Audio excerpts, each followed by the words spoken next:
बिस्मिल्लाहिर्रहमानिर्रहीम। अस्सलाम वालेकुम। मैं हूँ आपकी बार टीचर और आप देख रहे हैं मेरे साथ मेरे यूट्यूब चैनल बाय विद सुमा। तो बच्चों, आज का जो हमारा टॉपिक है वो इवोल्यूशन के चैप्टर से है, जिसमें हम पढ़ेंगे हार्डी-वीनबर्ग लॉ। हार्डी-वीनबर्ग लॉ, इस लॉ को हम हार्डी-वीनबर्ग इक्वेशन भी कहते हैं, हार्डी-वीनबर्ग लॉ भी कहते हैं, हार्डी-वीनबर्ग इक्विलिब्रियम भी कहते हैं और हार्डी-वीनबर्ग प्रिंसिपल भी बोलते हैं। हार्डी एंड वीनबर्ग दो साइंटिस्ट थे। हार्डी का ताल्लुक था ब्रिटिश, ये एक ब्रिटिश है, जबकि वीनबर्ग है जर्मन। इन दोनों ने अलग अलग काम किया और 1908 में इन्होंने एक लॉ पेश किया जिसे हम हार्डी-वीनबर्ग लॉ कहते हैं। इस लॉ के मुताबिक allelic frequencies in a population are stable and remain constant from generation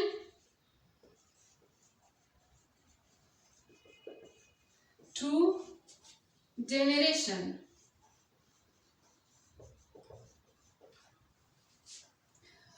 ये लॉ क्या कहता है?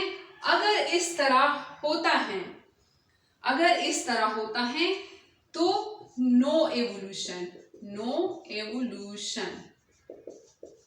यानी अगर एनवायरनमेंट में ये बात ऐसी होती है, ऐसा एग्जिस्ट करता है, तो फिर एवोल्यूशन नहीं होगा। मेन इसका टॉपिक यही है। अब ये बात क्या है? इस बात को समझने से पहले हम समझते हैं कि पॉपुलेशन क्या है, एलील क्या है, एलीलिक फ्रीक्वेंसी क्या है। सो पहले बात करते हैं पॉपुलेशन की। Population group of organisms of a species living in a particular area and can enter breeding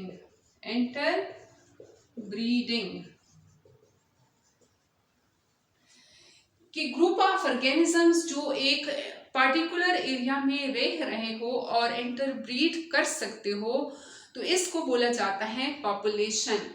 जैसे पेशावर में ह्यूमन की पॉपुलेशन, जैसे हमारे गांव में कौओं की पॉपुलेशन, जैसे लाहौर में कुत्तों की पॉपुलेशन, तो ये क्या है?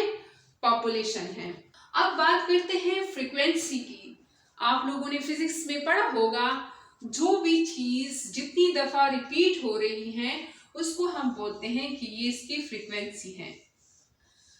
सपोज मेरे पास ये कुछ शेप हैं और ये कितनी दफा रिपीट हो रहे हैं? 1 2 3 4 5 6 7। तो इसकी फ्रीक्वेंसी को मैं मानती हूं कि ये 7 फ्रीक्वेंसी से रिपीट हो रहे हैं। इसकी फ्रीक्वेंसी है 7। अब एलीलिक फ्रीक्वेंसी और एलील क्या है? एलील हम बोलते हैं, यहाँ पे हम पहले बात करेंगे कि एक ह्यूमन जिनकी बॉडी होती है डिप्लॉयड क्या है? यहां पे मैं ले लेती हूं एक ह्यूमन को। ये एक ह्यूमन बॉडी है, इसकी बॉडी सेल से बनी है। ये एक सेल मैं जूम करके निकाल लेती हूं। सेल के अंदर न्यूक्लियस होता है, न्यूक्लियस के अंदर क्रोमोसोम्स होते हैं और क्रोमोसोम्स जो है वो कितने नंबर्स के हैं? 46। अगर मैं ह्यूमन की बात करूं तो ह्यूमन में कितने क्रोमोसोम्स होते हैं? 46 क्रोमोसोम्स होते हैं। इसी तरह इसी सेल में भी, ऐसी में भी पूरी जो बॉडी है वो क्या है? डिप्लॉयड है। अब ये 46 क्रोमोसोम्स कैसे आए? ये 46 क्रोमोसोम्स आए यहाँ पे हमारे पेरेंट से। सपोज ये है हमारा फादर और ये है मदर। फादर की बॉडी बनी है, सोमैटिक सेल्स जो है वो कितने नंबर के हैं, उसमें 46 क्रोमोसोम होंगे जितनी भी सेल्स हैं। इस तरह मदर की भी और फादर दोनों की यहाँ पर भी 46 क्रोमोसोम्स हैं। फादर की बॉडी में एक ही सेल ऐसा होता है और मदर की बॉडी में भी एक ही सेल ऐसा होता है जिसे हम क्या बोलते हैं, जर्म सेल। जर्म सेल जिसे मदर की बॉडी में हम बोलते हैं एक और फादर की बॉडी में हम इसे बोलते हैं स्पर्म। अब इन स्पर्म में हाफ नंबर ऑफ क्रोमोसोम्स होते हैं, यानी बॉडी में जितनी भी सेल्स हैं वहां पे 46 क्रोमोसोम्स होंगे, लेकिन ये जो जर्म सेल हैं यहाँ पे 23 क्रोमोसोम्स होंगे। यहाँ पे 23 क्रोमोसोम्स होंगे। तो ये स्पर्म एंड एग जो है ये जब फ्यूज करता है तो स्पर्म अपने 23 क्रोमोसोम इसमें डाल देता है और एग में ऑलरेडी 23 क्रोमोसोम्स होते हैं, तो ये फ्यूज कर जाते हैं, एक जायगोट बन जाता है। अब ये जायगोट इसमें 23 प्लस 23 हो जाएंगे, कितने आ जाएंगे, 46 क्रोमोसोम्स। 46 क्रोमोसोम्स। अब ये जायगोट रिपीटेडली माइटोसिस के जरिए डिवाइड होगा और बनेगा क्या, एक बच्चा बनेगा। अब ये बच्चा क्या है, इसकी बॉडी में जो सेल्स होंगे वो कितने नंबर्स के होंगे, 46, क्योंकि वो इसी जायगोट के रिपीटेड डिवीजन से माइटोटिकली बना है, तो उसमें 46 क्रोमोसोम्स होंगे। अब यहाँ पे हम बात करते हैं कि एलील्स क्या हैं, कहाँ प्रेजेंट होते हैं, एलीलिक फ्रीक्वेंसी का क्या मतलब है। अब ये बच्चा, इसका हम नाम रख लेते हैं मून। ये मून है। इसकी बॉडी से हमने एक सेल लिया, उसको जूम आउट किया। इसकी बॉडी से हमने एक सेल लिया, उसको जूम आउट किया। ये है मून की बॉडी का एक सेल, इसको जूम आउट किया। ये है इसमें एक न्यूक्लियस। ये हमें पता है कि ये जो क्रोमोसोम है, और ये क्रोमोसोम कितने होंगे, ये होंगे 23, ये 23 क्रोमोसोम होंगे। और ये जो क्रोमोसोम है ये कितने होंगे, ये भी 23 ही होंगे। ये क्रोमोसोम, ये सेट जो है ये फादर की तरफ से आया होगा इस बच्चे में, और ये क्रोमोसोम जो है ये मदर की तरफ से आया होगा इस बच्चे में। अब ये जो फर्स्ट क्रोमोसोम जो है, फर्स्ट क्रोमोसोम उसको हम जूम आउट कर लेते हैं। जूम आउट करने के बाद हम देखते हैं कि ये क्रोमोसोम कैसे नजर आते हैं। ये है मदर का और ये है फादर का। अब हम समझते हैं कि एलील क्या है। इस क्रोमोसोम के डिफरेंट पोजीशन पे डिफरेंट जीन्स होते हैं। यहाँ पे भी जीन्स हैं, यहाँ पे भी। हमारी बॉडी में कितने सारे जीन्स होते हैं, बहुत सारे जीन्स होते हैं। अब इस क्रोमोसोम के इस पोजीशन पे एक जीन है जिसे हम एलील बोलते हैं। अब ये एलील जो है, और ये एलील यानी मदर का भी फादर का भी जो बच्चे में आया हुआ है, ये एक कैरेक्टर को कोड करता है। और कैरेक्टर क्या है, आई कलर। सपोज आई कलर है। कैरेक्टर क्या होते हैं, जैसे कि हाइट एक कैरेक्टर है, जैसे कि बालों का शेप जो है वो एक कैरेक्टर है, जैसे कि आई कलर एक कैरेक्टर है। ये सारे क्या हैं, ये कैरेक्टर हैं। तो आई कलर को कोड करने के लिए यहाँ से भी एक एलील आया होगा और यहाँ से भी एक एलील आया होगा। सपोज मदर की तरफ से जो आई कलर को कोड करता है मदर की आंखें ब्लैक हैं, तो वहां से जो क्रोमोसोम आया है तो वहां पे जो एलील है वो क्या है, वो कैपिटल बी है। और फादर की आंखें ब्राउन है तो वहां से जो क्रोमोसोम आया है उस पे जो आई कलर के लिए एलील प्रेजेंट है वो स्मॉल बी है। स्मॉल बी को हम रिसेसिव लेते हैं और कैपिटल बी को हम डोमिनेंट लेते हैं, डोमिनेंट। अब इस एक पॉपुलेशन दिया हुआ है, इसमें 50 लोग हैं, 50 पीपल हैं, और हर एक कैरेक्टर के लिए 2 एलील ही कोड करेंगे। यानी ये एक एलील है जो मदर के क्रोमोसोम पे प्रेजेंट है और ये एलील है जो फादर के क्रोमोसोम पे प्रेजेंट है। अब ये दोनों एलील एक ही कैरेक्टर के लिए कोड करेंगे, ठीक है। हर एक कैरेक्टर के लिए 2 एलील कोड करते हैं, 2 एलील। आई समझ बच्चों? तो ये एक पॉपुलेशन है, इसमें 50 लोग हैं। यहाँ पे जो लोग रह रहे हैं उनकी तादाद 50 है, 50 तादाद है। तो हर एक के पास आई कलर के लिए 2 एलील्स होंगे। इसके पास भी 2 हैं, इसके पास भी 2 हैं, इसके पास भी 2 हैं, इसके पास भी 2 हैं, इसके पास भी 2 हैं। तो 50 लोगों के साथ अगर 2 एलील हैं तो कितने हो जाएंगे टोटल एलील्स? टोटल एलील हमारे पास हो जाएंगे 100, यानी टोटल 100 एलील्स हैं 50 लोगों के। यानी एक कैरेक्टर को कंट्रोल करने के लिए हर एक के पास 2 एलील्स होंगे। यानी मेरे पास आई कलर के लिए 2 एलील्स होंगे। एक इंडिविजुअल के पास आई कलर को कंट्रोल करने के लिए 2 एलील्स होंगे। तो टोटल 50 लोग हैं, इनके जो एलील्स आएंगे वो 100 होंगे।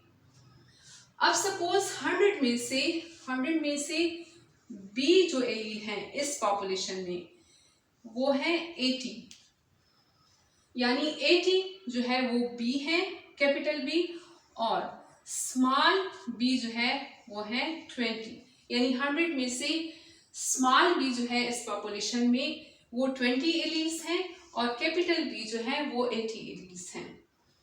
अब इनकी अगर हम रेशो देखें, 20 से इस 20 को इस 20 से डिवाइड कर लो, 20 4s are 80, तो 4:1 के साथ, यानी जो कैपिटल बी है वो 4 रेशो से आ रहा है, जो स्मॉल बी है वो 1 रेशो से आ रहा है। अब एक इक्वेशन है, इक्वेशन क्या है? P plus Q is equal to 1। P हम लेते हैं जो डोमिनेंट बी है, Q को हम लेते हैं जो स्मॉल कैरेक्टर होता है, जो स्मॉल एलील्स होता है, उसके लिए हम Q लेते हैं। और 1 क्या है? किसी भी कैरेक्टर की अगर हम वैल्यू देखते हैं तो उसे हम 1 कंसीडर करेंगे। कोई भी कैरेक्टर, जैसे हाइट है, जैसे कि बालों का शेप है, जैसे कि आई कलर है, इनकी जब हम वैल्यू लेंगे तो उसे हम 1 कंसीडर करेंगे। सपोज यहाँ पे P जो है, किसी भी पॉपुलेशन में हमारे पास आई कलर के 0.8 एलील्स हैं और Q जो रिसेसिव हैं 0.2 ही आएंगे, तब हमारे पास ये वैल्यू जो है 1 के बराबर आएगी। यानी 0.8 प्लस 0.2 इज इक्वल टू 1। इसमें कभी कभार क्वेश्चंस आ जाते हैं, न्यूमेरिकल्स आ जाते हैं। यहाँ पे दिया होता है P is equal to suppose 0.6। P जो है वो डोमिनेंट कैरेक्टर को शो करता है, डोमिनेंट जो एलील होते हैं, और Q दिया हुआ है अननोन। तो आप लोगों ने ये इक्वेशन लिखना है, P plus Q is equal to 1। P की वैल्यू पुट करनी है 0.6 प्लस Q इज अननोन और 1। अब इसको 0.6 minus 0.6 plus Q is equal to 1 minus 0.6, ये कैंसिल हो जाएगा। Q की वैल्यू हमारे पास आ जाएगी जब हम 1 से माइनस कर लेंगे 0.6 को तो हमारे पास 0.4 आ जाएगा, यानी Q की वैल्यू हमारे पास 0.4 आ जाएगी। इस तरह के न्यूमेरिकल्स आते हैं। अब ये इक्वेशन हम तब यूज करते हैं जब हम पॉपुलेशन में एलील्स देखते हैं कि कैपिटल बी कितना है या स्मॉल बी कितना है आई कलर के लिए। ये मैं आई कलर की बात करती हूँ, जो बी यूज करती हूँ। जब हम किसी भी पॉपुलेशन में एलील्स देखते हैं कि कैपिटल जो बी है वो कितना है या स्मॉल बी जो है वो कितना है, तब हम ये इक्वेशन यूज करते हैं P + Q = 1। लेकिन जब हम इंडिविजुअल की बात करते हैं कि एक पॉपुलेशन में सपोज यहाँ पे मैं बना लेती हूँ,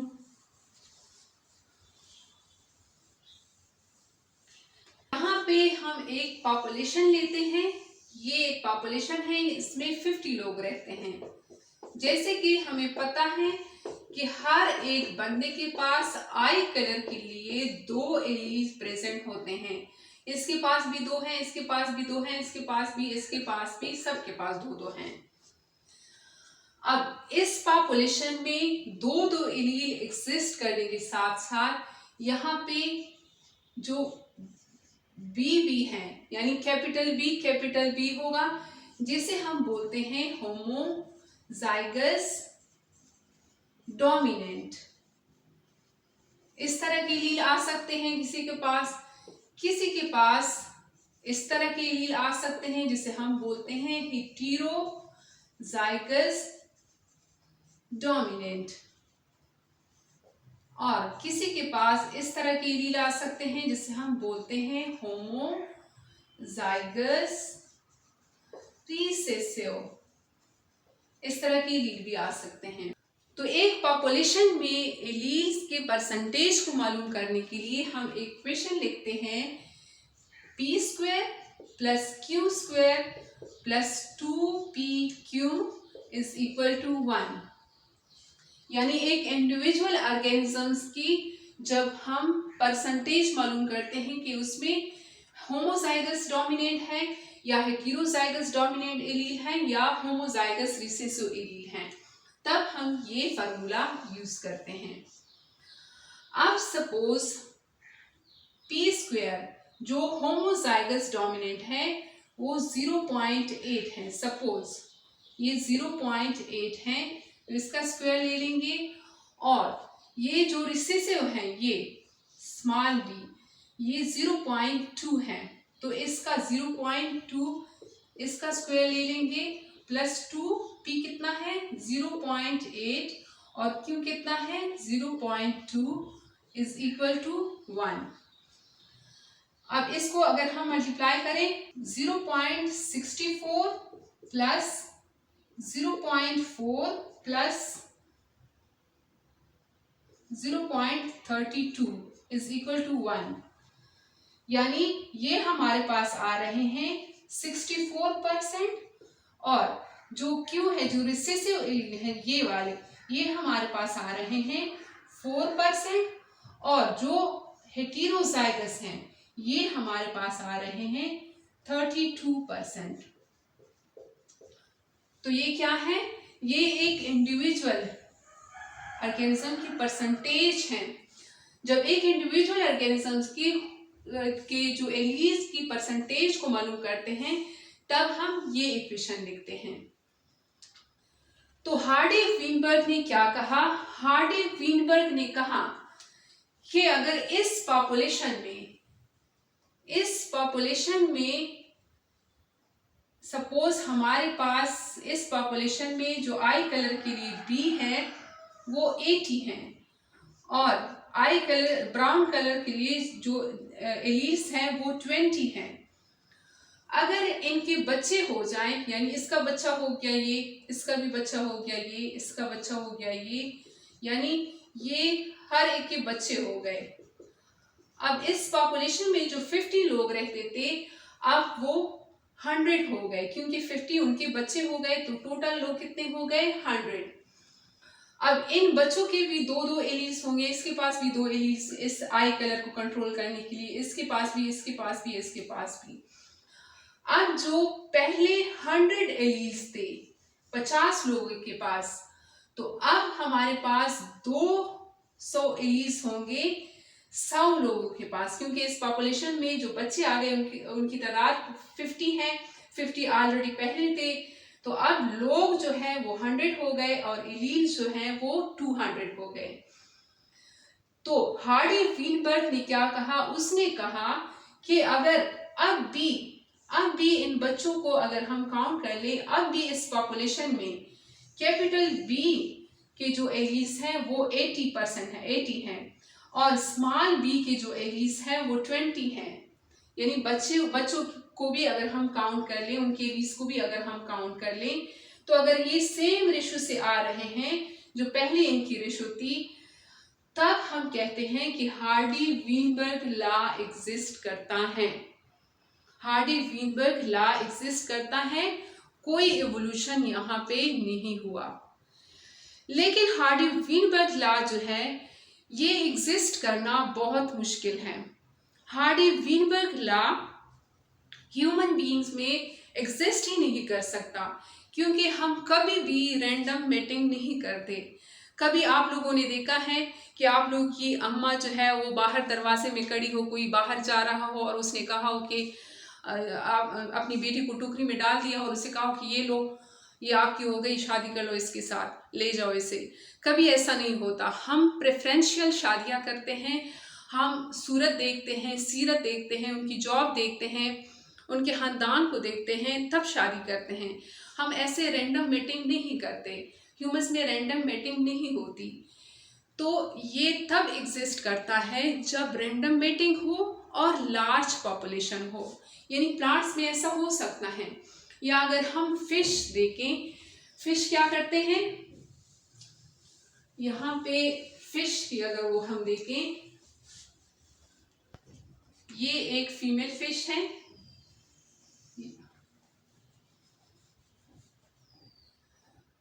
ये एक फीमेल फिश है, इसने अंडे दिए, और ये मेल फिश है, ये मेल फिश है, इसने स्पर्म छिड़की। अब नहीं पता कि कौन सी स्पर्म जो है इन एग्स को फर्टिलाइज करेगा। इसकी भी हो सकते हैं, इसकी भी हो सकते हैं। यानी रैंडम मेटिंग हो गई यहाँ पे। ये जरूरी नहीं है कि ये जो फिश है इस एग को फर्टिलाइज करेगा, इसकी स्पर्म जो है इसको फर्टिलाइज करेगा, तो इसे बोलते हैं रैंडम मेटिंग। तो हार्डी वीनबर्ग लॉ के लिए जरूरी है कि वहां पे रैंडम मेटिंग हो और लार्ज पॉपुलेशन हो, तब हार्डी वीनबर्ग लॉ एग्जिस्ट करता है। हार्डी वीनबर्ग लॉ जब एग्जिस्ट करता है तो पॉपुलेशन में इवोल्यूशन नहीं होता, नो एवोल्यूशन, क्योंकि कुछ फैक्टर्स हैं जो कि हार्डी वीनबर्ग लॉ को डिस्टर्ब करते हैं। वो फैक्टर्स हम नेक्स्ट क्लास में पढ़ेंगे, जिसमें है म्यूटेशन, जिसमें है रिकॉम्बिनेशन, जिसमें है जेनेटिक ड्रिफ्ट, जिसमें है नेचुरल सिलेक्शन। ऐसे डिफरेंट फैक्टर्स हैं, उसको हम नेक्स्ट क्लास में कवर करेंगे। तो बच्चों, उम्मीद करती हूँ आप लोगों को समझ में आ गया होगा। फिर भी अगर आप लोगों को समझ में ना आया हो तो मुझे कमेंट्स करें, मैं उनको जवाब दूंगी। मिलते हैं नेक्स्ट लेक्चर में। अल्लाह हाफिज़।